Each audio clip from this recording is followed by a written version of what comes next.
Es mi objetivo en esta mañana, a través de este estudio, que estará fundamentado en Zacarías capítulo 3, que podamos entender que nosotros tenemos un gran Dios, que sí puede salvarnos por muy bajo que hayamos caído, que podamos reconocer que somos incapaces de hacer algo bueno para salvarnos, que podamos ver que la solución no está en nosotros, que la solución está fuera de nosotros, que podamos ver a Jesús como nuestra única esperanza de salvación.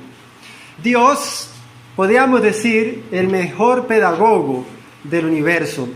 Él se ha valido de diferentes figuras, de diferentes símbolos, para revelarse a la humanidad, para dar a conocer el plan de salvación.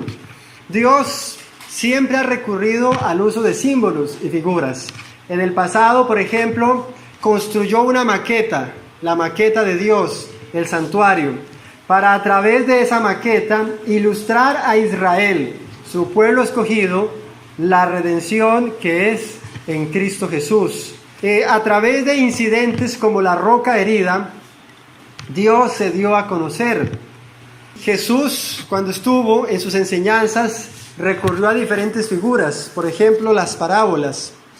Usó diferentes parábolas, por lo menos más de 42 de las que están registradas. Destacamos, por ejemplo, la parábola del sembrador, parábola que nos habla que existen 4 disposiciones naturales del corazón del ser humano, 4 tipos de reacciones al llamado divino, al Evangelio de Dios. Y hoy vamos a centrarnos en una narración que está en el libro de Zacarías, capítulo 3. Quiero invitarles para que vayamos a la palabra de Dios, tomemos la escritura y juntos abramos en Zacarías, capítulo 3. Zacarías, capítulo 3, contiene la visión de Josué, el sumo sacerdote y el ángel. Zacarías, capítulo 3, leamos a partir del versículo 1. Y mostróme a Josué, el gran sacerdote, el cual estaba delante del ángel de Jehová, y Satán estaba en su mano derecha para hacerle adversario. Y dijo Jehová a Satán: Jehová te reprenda, oh Satán. Jehová, que ha escogido a Jerusalén, te reprenda. ¿No es este tizón arrebatado del incendio? Y Josué estaba vestido de vestiduras viles, y estaba delante del ángel. Y habló el ángel e intimó a los que estaban delante de sí, diciendo: quitadle esas vestimentas viles. Y a él dijo: mira, que he hecho pasar tu pecado de ti, y te he hecho vestir de ropas de gala. Después dijo: pongan mitra limpia sobre su cabeza. Y pusieron una mitra limpia sobre su cabeza, y vistiéronle de ropas, y el ángel de Jehová estaba en su pie. Hemos leído la visión de Josué, el sumo sacerdote, y el ángel de Jehová. Vamos a definir quién era Josué, porque Josué es el personaje del que hoy nos ocuparemos. El libro de Ageo, el capítulo 1, describe quién era Josué. Capítulo 1, versículo 1. En el año segundo del rey Darío, y en el mes sexto, en el primer día del mes, fue palabra de Jehová por mano del profeta Ageo a Zorobabel, hijo de Salatiel, gobernador de Judá, y a Josué, hijo de Josadab, gran sacerdote, diciendo: ¿quién era Josué? Según la descripción del profeta Ageo, Josué era gran sumo sacerdote, o era sumo sacerdote. Esdras lo describe también.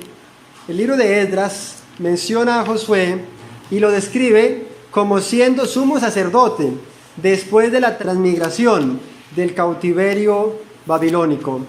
En el libro de Esdras, capítulo 2, versículo 2, encontramos aquí una definición de Josué.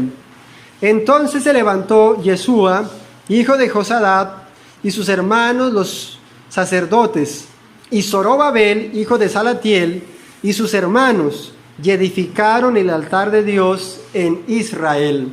Vimos a Josué en la definición de Esdras. Es interesante, Esdras capítulo 2, versículo 2, sí menciona a Josué. Lo que pasa es que Josué también se llamaba Yeshua, se le conocía como Yeshua. Era llamado de esta manera. Yeshua es la forma aramea del hebreo Josué. Josué, o Yeshua, del que estamos hablando hoy, era un descendiente directo de Aarón.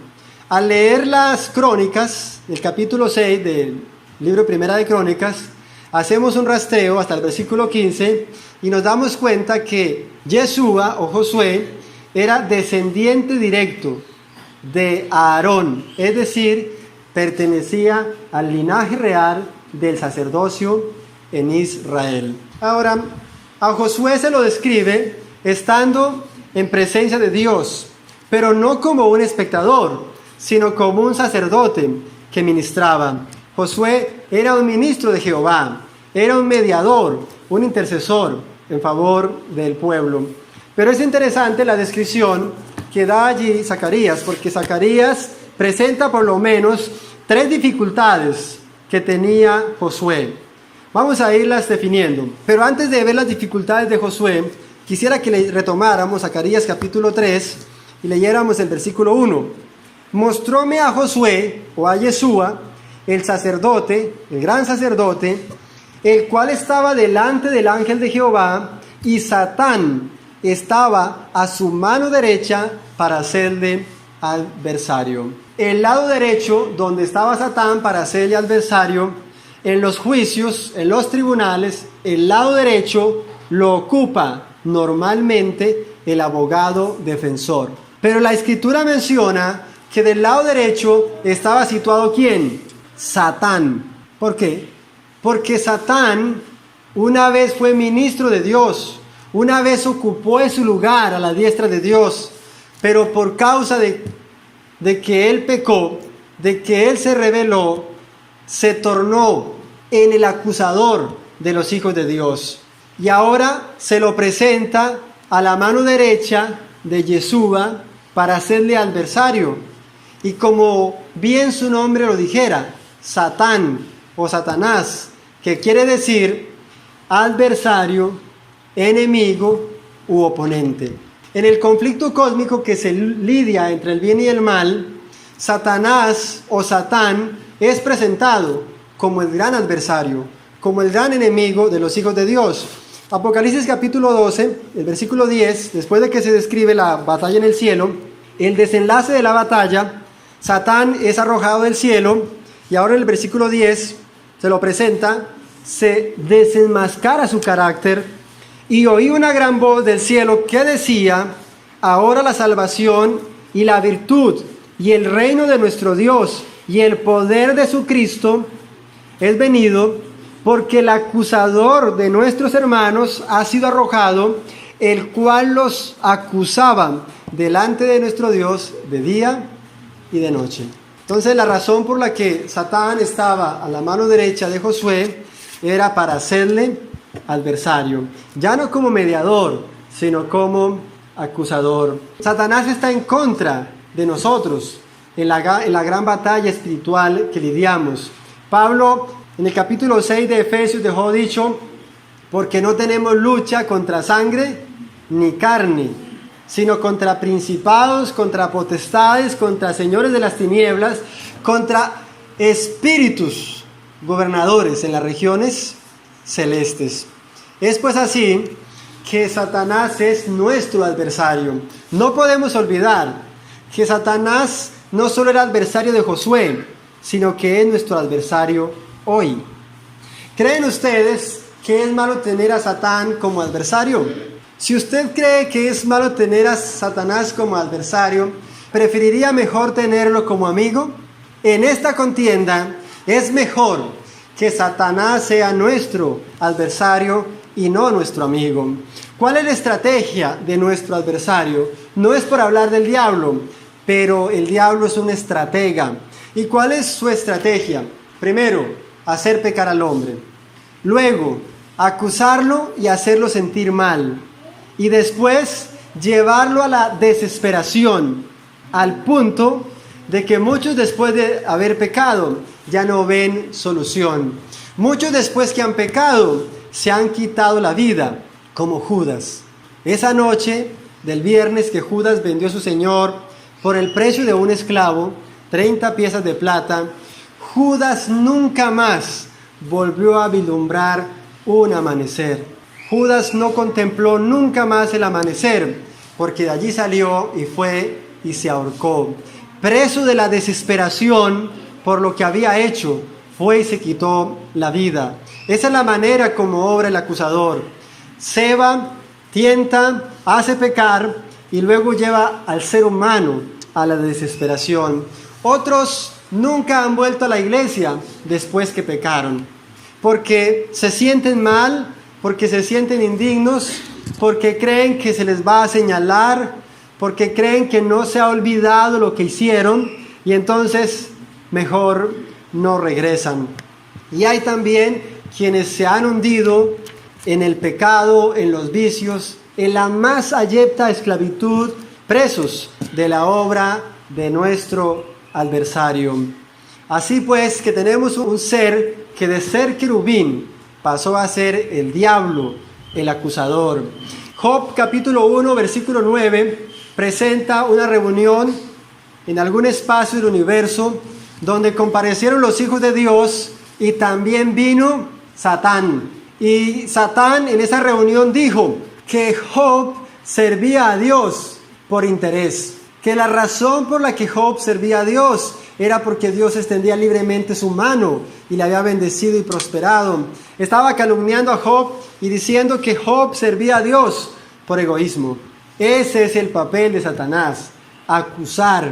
Es muy al caso la anécdota que contaba Martín Lutero, cuando en aquel conflicto en la época medieval se le apareció el demonio y dejó caer delante de sí un pergamino que llegó hasta el piso. Y le dijo Satán a Lutero: mira Lutero, estos son tus pecados. Y le señaló a la parte de abajo, le dijo: recuerda cuando vistes con lujuria a tal mujer. ¿Hay aquí algún hombre que no haya visto a una mujer con lujuria? Pues el papel del demonio es ese: tentar a los hombres, hacerlos pecar y después acusarlos. Lutero sostuvo una batalla campal contra el demonio. Tuvo que luchar con las huestes del mismo demonio y hacerle frente a Satanás mismo.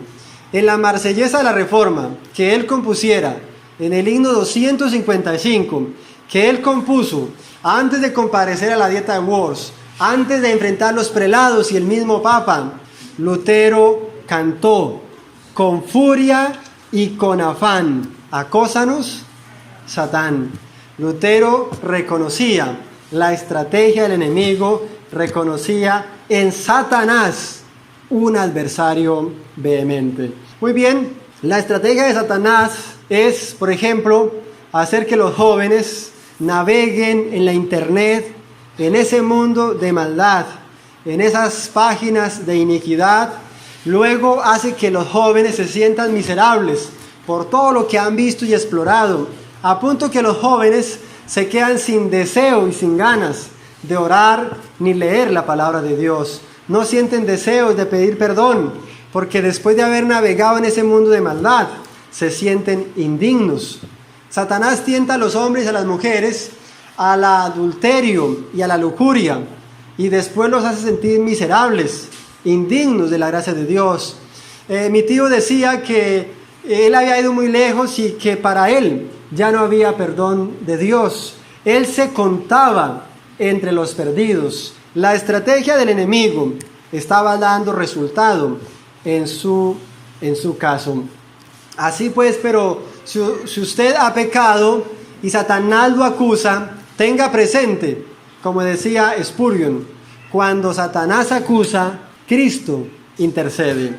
Y Cristo Jesús es nuestra seguridad en este conflicto contra el mal. Es interesante saber que aunque Satanás acusa, es Dios mismo quien regula y le pone límite al obrar de Satanás. La vida de Pedro es una ilustración de esto. En el libro de Lucas, el capítulo 22, versículos 32, 33 y 34, se relata la experiencia cuando Jesús le dijo a Pedro que Satanás lo había pedido a él. ¿Para qué? Para zarandearlo, para sacudirlo fuertemente.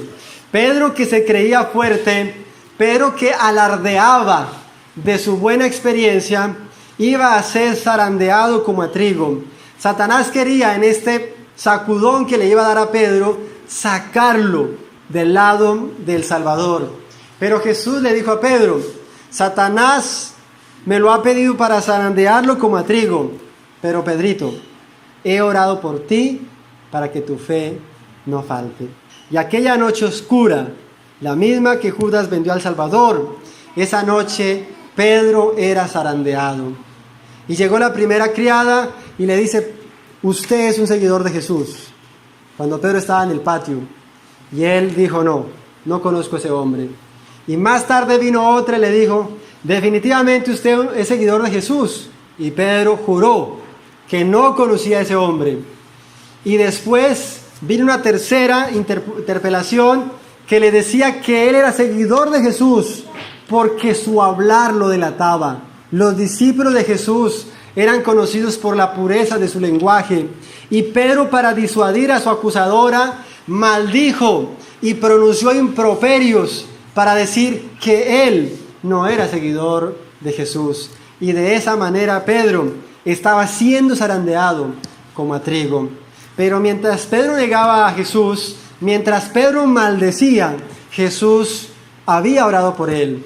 Y Jesús, al ser transportado de allí, cruzó su mirada con Pedro, que estaba en el patio, y lo miró con bondad, con compasión. Lo miró de una manera perdonadora y le dijo: Pedro, yo te había dicho, le dijo con la mirada, que pasarías por esto. Pero tranquilo, Pedro, te sigo amando. Y esa mirada lo restauró. Entonces, tengamos presente que necesitamos estar en guardia, porque tenemos un acusador que no va a cesar en ningún momento en su obra de destrucción. Volvamos a Zacarías capítulo 3. Josué tenía aquí algunas dificultades. Dice el versículo 2: y dijo Jehová a Satán: Jehová te reprenda, oh Satán. Jehová, que ha escogido a Jerusalén, te reprenda. ¿No es este tizón arrebatado del incendio? Luego de dejar el debate a Dios, porque Jesús le dice a Satanás: Jehová te reprenda, le hace una pregunta retórica a Satán y le dice: ¿no es este un tizón arrebatado del incendio? Jesús no estaba allí para dialogar con Satanás, no estaba allí para esperar una respuesta de él, estaba allí para dejarle claro, estaba allí para presentarle, para dejarle ver a Satán lo que él podía hacer por Josué. En pocas palabras, le estaba como queriendo decir: ¿no te has dado cuenta de lo que soy capaz de hacer por él y en él?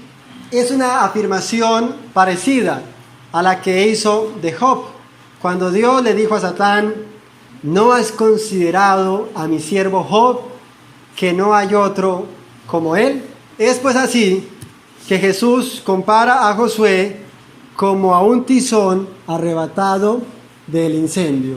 Todos sabemos qué es un tizón, ¿cierto? ¿Qué es un tizón? Un tizón es un pedazo de madera que se está quemando, o que ya ardió, o que está ardiendo lentamente. Y un tizón no es algo que tenga mucho valor, ¿cierto? Y será consumido completamente si no es arrebatado del incendio. Y a Josué se lo presenta como un tizón siendo arrebatado de la hoguera. ¿Por qué?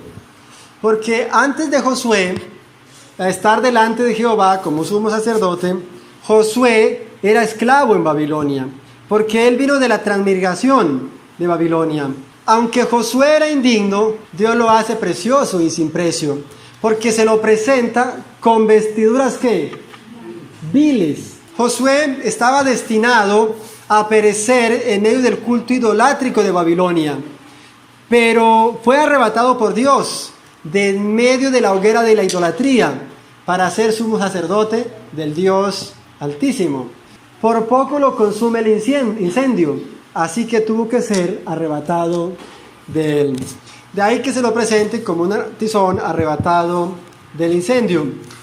Josué, cual tizón arrebatado del incendio, es una fiel representación de lo que es cada hijo de Dios. Cada hijo de Dios, hasta que sea llevado al cielo, no será más que un tizón arrebatado del incendio. No tenemos mucho de qué gloriarnos, porque somos como un tizón que lo está consumiendo la hoguera. Y no tenemos solución en nosotros mismos, porque un tizón, a menos que se le arrebate al fuego, será consumido. El tizón no se puede librar por sí mismo. Lot fue incapaz por sí mismo de sobrevivir a la quema de las ciudades de la llanura. Un ángel tuvo que venir y apurar a Job, asirlo de la mano, finalmente tuvo que asirlo de la mano y sacarlo a través de la llanura. Y es así que Amós 4:11 presenta a Lot como un tizón que fue arrebatado de la hoguera. Y es que literalmente Lot se convirtió en un tizón que fue arrebatado de la hoguera cuando ardió Sodoma y Gomorra. John Wesley, el gran predicador inglés, cuando era pequeño, tenía 6 años, su casa se ardió y él estaba dentro. Y de no haber sido por un hombre que valientemente entró a la casa y lo sacó sobre sus hombros, Wesley hubiese perecido en las llamas. Cuando Wesley leyó Zacarías capítulo 3, puso debajo de este versículo su nombre, porque él literalmente fue otro tizón arrebatado del incendio. Ahora, el ser humano cuando pecó se condenó a morir. Romanos 6:23, la paga del pecado es la muerte. Pero Jesucristo, nuestro hermano, vino y metió la mano en el fuego de la contienda con Satanás. Y entonces venció al enemigo, nos libró de la muerte y nos salvó de la hoguera. Los que han sido arrebatados cual tizones de la hoguera por Jesucristo no serán ceniza. Entre tanto que todos aquellos que no quieren ser arrebatados de la hoguera, que no aceptan a Jesucristo, Malaquías capítulo 4 versículo 3 dice que todos los malos serán ¿qué? Ceniza. Jesucristo ha sido maravilloso porque vino y metió la mano en el fuego por nosotros. Jesús se hizo pobre para que nosotros fuésemos ricos. Segunda de Corintios 8:9, porque ya sabéis la liberalidad de nuestro Señor Jesucristo, que siendo rico se hizo pobre, para que nosotros por su pobreza fuésemos enriquecidos. Jesús murió para que nosotros tuviésemos vida. Jesús llevó nuestro castigo para que nosotros fuésemos exonerados. Jesús se hizo pecador para que nosotros fuésemos considerados y hechos justos. Jesús sufrió como malhechor para nosotros ser tratados como hijos de Dios. Jesús llevó la corona de espinas y dejó para nosotros la corona de gloria. Jesús fue vestido del viejo manto de grana y dejó para nosotros el traje inmaculado de su propia justicia. Jesús ha sido nuestro auxilio en rescatarnos de la hoguera. Zacarías 3:3 avanza el relato y nos presenta a Josué, y Josué estaba vestido de vestimentas viles. ¿Cómo estaba Josué? Vestido de vestimentas viles. Josué era culpable delante de Dios de estar vestido de vestimentas viles. Sin embargo, en el relato uno ve que Dios soluciona el problema de Josué, porque lo limpia, le quita las vestiduras viles y el pecado que a estas representa, cuando le dice: he hecho pasar de ti tu pecado. Pero esta descripción que Josué, el gran sumo sacerdote, estuviese vestido de vestiduras viles, resulta curiosa y chocante. ¿No es contradictorio que el sumo sacerdote, el ungido de Dios, estuviese vestido de vestiduras viles? Y más cuando los sumos sacerdotes vestían no harapos, sino lino fino, y su vestimenta era una vestimenta especial. La vestimenta sacerdotal era significativa y cada prenda tenía un significado religioso. Por ejemplo, la ropa interior estaba confeccionada de lino fino y costoso. La prenda no estaban cosidas con otras ropas, no tenían diseño, sino que cada una de ellas estaba tejida sin costura de una sola pieza. Su túnica estaba hecha de lino fino también, no tenía costura y era una sola pieza que iba desde el cuello hasta los pies. Una túnica como la que habían regalado al Salvador. Cuando el Salvador fue despojado de su vestimenta, esa era la túnica que le acompañaba. Una túnica como la que usaban los sacerdotes. Además de esta túnica especial y de su ropa interior, el sacerdote llevaba un pectoral sobre su pecho que estaba cuajado de piedras brillantes que representaban a las 12 tribus de Israel. Además, sobre su cabeza llevaba una corona que estaba unida a un turbante, y sobre esta corona había una inscripción que decía Santo para el Señor. Entonces es contradictorio. Ahora, por otro lado, los rituales de limpieza de los sacerdotes y sumos sacerdotes eran muy estrictos, dado que al entrar al templo no debía existir ningún tipo de impureza. Entonces, ¿cómo puede ser posible que Zacarías haya visto a Josué, la máxima autoridad religiosa de Israel, vestido de ropas viles? ¿Qué es algo vil? La Real Academia de la Lengua Española lo define así: vil, bajo, malo, indigno, despreciable, torpe, infame, de poco valor, propio de una persona que falla o corresponde al mal. La palabra hebrea traducida a vil es la expresión más fuerte en el lenguaje hebreo para definir inmundicia de lo más vil y del carácter más repugnante. ¿Qué es vil?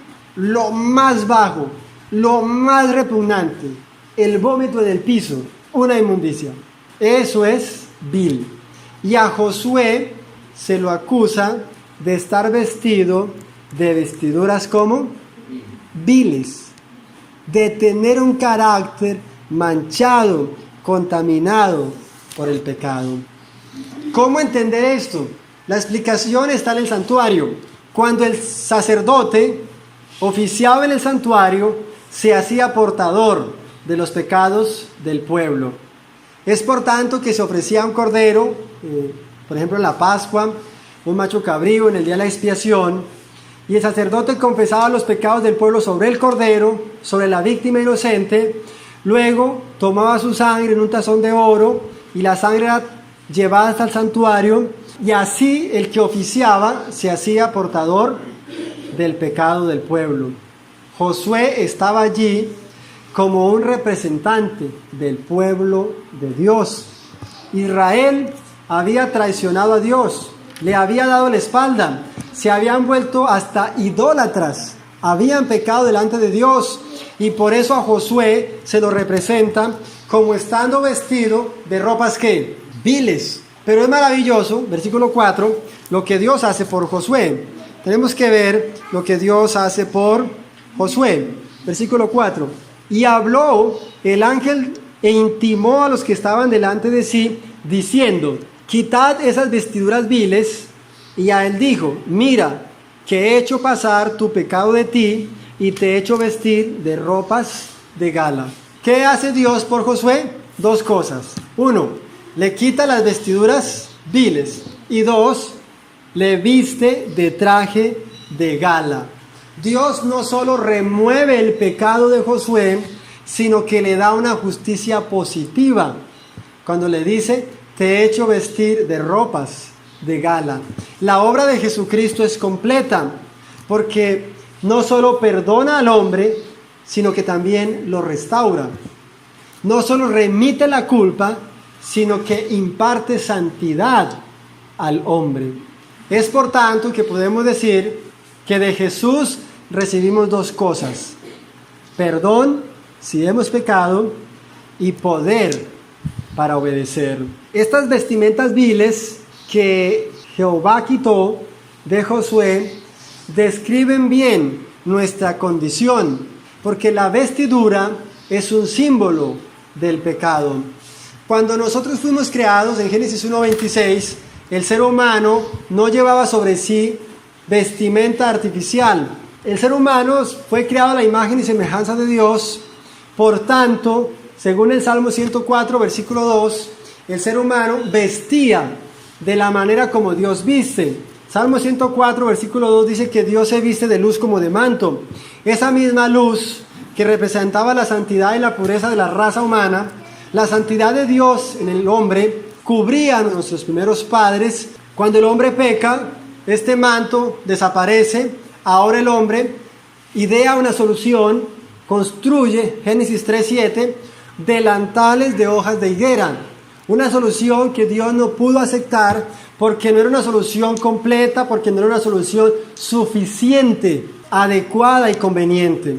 Así pues, que Dios proveyó una mejor vestimenta, un mejor vestido de la túnica de los corderos que fueron sacrificados. El Señor proveyó para ellos túnicas de pieles que representaban al Cordero Cristo Jesús, que moriría en favor de ellos. Así pues que, aunque la condición de Josué era deplorable y estaba a punto de ser destruido, el Salvador intervino y obró por él, quitándole esas vestiduras viles, removiendo su pecado y ahora haciéndole vestir de ropas de gala. Versículo que leímos iniciar, Isaías capítulo 61, el versículo 10, nos da una descripción de lo que Dios puede hacer por nosotros. En gran manera me gozaré en Jehová, mi alma está alegre en mi Dios, porque me vistió de vestidos de salud, rodeóme de manto de justicia, como a novio me atavió, como a novia compuesta de sus joyas. Ese manto de justicia es con el que el Señor está dispuesto a vestirnos a nosotros. En Mateo 22 se le llama el vestido de bodas. En Apocalipsis 19 se le llama lino fino y resplandeciente. En Isaías 61 se le llama vestido de justicia. Y en Zacarías capítulo 3 se le llama manto de gala.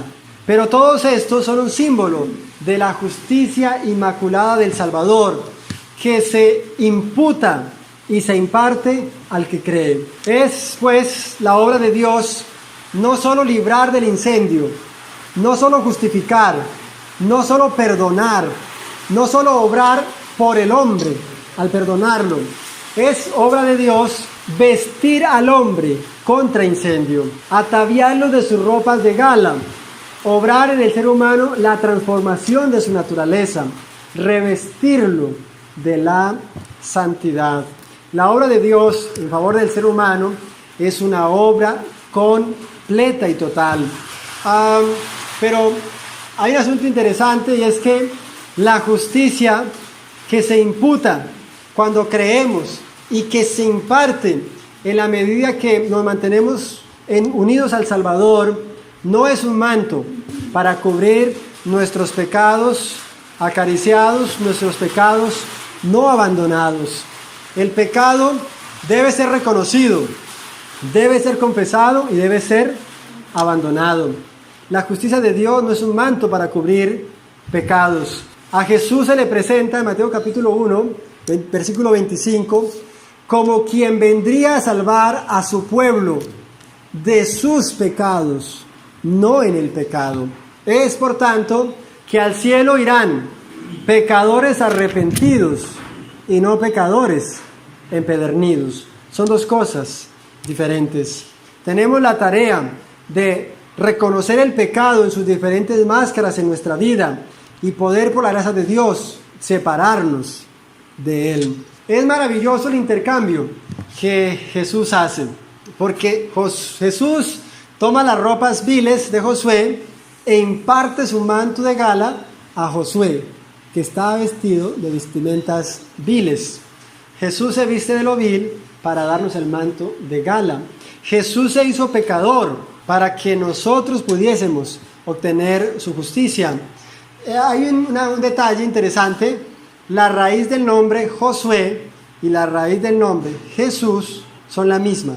Josué, Yeshua y Jehová salva o Jehová Salvador, y es la misma raíz para el nombre Jesús. Pero es interesante que Jesús vino a ser Josué y Josué pasó a ser Jesús. Esa es la obra de Dios. Necesitamos conservar el traje de gala limpio. Si usted ha errado, ha pecado, Dios ha prometido perdonarlo. Si confesamos nuestros pecados, Él es fiel y justo para perdonar nuestros pecados y limpiarnos de toda maldad. Y la sangre de Jesucristo, su Hijo, nos limpia de todo pecado. Pero ahora Dios se propone que nosotros nos mantengamos en ese estado de santidad. Que su justicia que nos es atribuida sea impartida también en nuestra experiencia. No sé si ustedes me entienden o no, pero para hacerme entender es como esto. Es como un hombre que tiene una deuda inmensa, que no puede pagar. Por no poderla pagar, lo van a fusilar. Y entonces de repente aparece alguien, un amigo suyo, que es muy adinerado, y le dice: mira Carlos, yo voy a pagar tu deuda. Y resulta que la deuda de Carlos son $100 mil millones. Es una cifra astronómica. Y Carlos podría ir con 2 maletas a recibir esa suma. Es demasiado grande la suma. Y entonces dice Carlos: bueno, amigo, aquí está mi número de cuenta, por favor, acredítemelos. Y entonces se los acredita. Y Carlos paga su deuda y es exonerado de morir. Luego, su amigo, que es un archimillonario, le dice: Carlos, ahora que he pagado tu deuda, voy a poner toda mi riqueza en su haber. Y le entrega su riqueza. Eso es lo que hace Jesucristo. Muere en nuestro lugar y paga nuestra deuda. Nos imputa su justicia. La justicia es su carácter inmaculado y santo, que no lo puede contener ningún templo humano. Solo el templo de Dios en el cielo puede contener la justicia de Cristo. Por eso es que la justicia de Cristo en nuestra primera etapa es solo imputada, es solo atribuida, es externa a nosotros, porque no podemos contenerla. Pero ahora Jesucristo entonces toma la riqueza infinita de su carácter y a través de la obra de su Espíritu lo imparte a nuestra vida. Esa es la obra de Dios. Pero necesitamos conservar el traje de gala. No podemos cambiar, como en el pasado, el traje de gala por hojas de higuera. No podemos cambiar la vestimenta real que ostentaba el hijo de la parábola por harapos de inmundicia. Necesitamos una excelente relación con el Salvador para que sólo así podamos conservar el traje de gala inmaculado. La Biblia dice, Colosenses 2:6, de la manera que habéis recibido al Señor, andad en él. Y Juan, 1 Juan 2:6, el que dice que está en él debe andar como él anduvo. ¿Qué es más importante? ¿Casarse o quedarse casado? ¿Qué es más importante? Las dos cosas son fundamentales. No podemos quedarnos casados sin primero casarnos. Y la Biblia dice que debemos andar en Jesucristo. ¿Pero qué es primero? 1 Juan 2:6. El que dice que está en él debe andar como él anduvo. ¿Qué debe ser primero en nuestra experiencia? Estar en Jesucristo, morar en Jesucristo. ¿Y cómo moramos con Jesucristo? teniendo una comunión que diaria con Jesucristo, estudiando su palabra, trabajando por otros, manteniendo una vida de oración y de reflexión, de la manera que habéis recibido al Señor, andad en Él. Juan dijo, el que está en Él no peca. He escuchado repetidas predicaciones, tenemos que guardar la ley, tenemos que ser como el Señor, tenemos que ser obedientes, tenemos que hacer la obra misionera, tenemos que hacer esto y lo otro, pero el centro de nuestra experiencia debe estar en Jesucristo. Hacer todas estas cosas debe ser la consecuencia, el resultado natural de nuestra experiencia con el Salvador. El que dice que está en Él debe andar como Él anduvo. Dios bendiga nuestra vida para que podamos nosotros entender que Dios puede rescatarnos de la hoguera como Josué, que si tenemos un acusador que nos hostiga, tenemos un Salvador que intercede, que si estamos vestidos de inmundicia, si hemos pecado, si hemos hecho lo más malo, el Señor puede cambiar nuestra situación, mover nuestro pecado de nosotros y vestirnos de ropa de gala. El Señor Jesús bendiga nuestras vidas y sus propósitos se cumplan a plenitud en nuestra experiencia. Amén.